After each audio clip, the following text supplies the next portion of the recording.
Mukbang Chinese soup. Ayan, Chinese soup. And guys, ano lang siya guys, pinakulo ko lang yung tubig. Then, nilagyan ko ng asin. Tapos, pamintang durog. Then, nilagyan ko ng chili powder, chicken cubes, and then, nilagyan ko ng pritong danggit. Ayan, danggit dry. Danggit. Then, naghiwa ako niya labanos. And then, after nun, ayan guys, sarap-sarap niyang sabaw niya. Init, mainit, super init. Ang sarap. Nagustuhan ng asawa ko. Ito yung tinuro ng pinsan ko na sa Singapore kasi paborito daw na soup ng mga amo niya, kaya sinubukan kong gawin. Ang sarap naman talaga, lalo na anghang at saka yung yung nilagay ko yung toge before.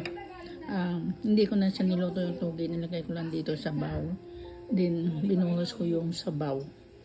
Ayan, yung toge at saka yung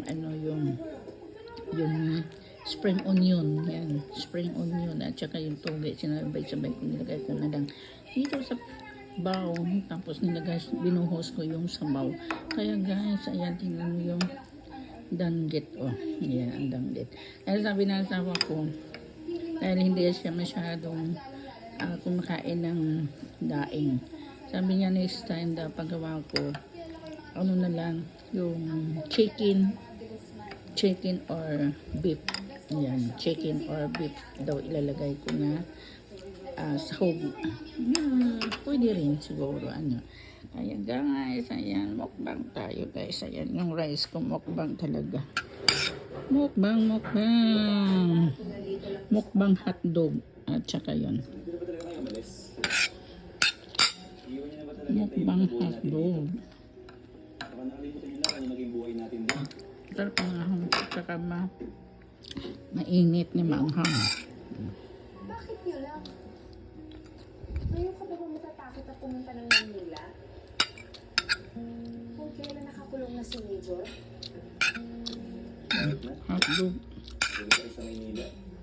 Si Tatay Luis na rin nagsabi, di ba? Nakagulo pa rin ang pagulo doon. Kahit na makasalubong pa natin si Major, hindi pa makikilala nun. Ang laki na natin, no? Saan? Bakit ikaw ang matatakot? Sa ating apat, ikaw yung siga, di ba? Hindi ako takot alam na yan. Tahimik na tayo eh. Pero di ba, natuloy-tahan na natin. Saka pa, may trabaho na ako dito. Sayang naman yun. Di ba hindi ako malis?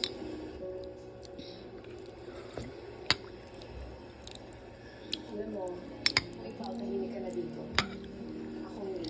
Masarap siguro kung Dahil alam ko, baka ilagay ko dito. pag may pasigaw,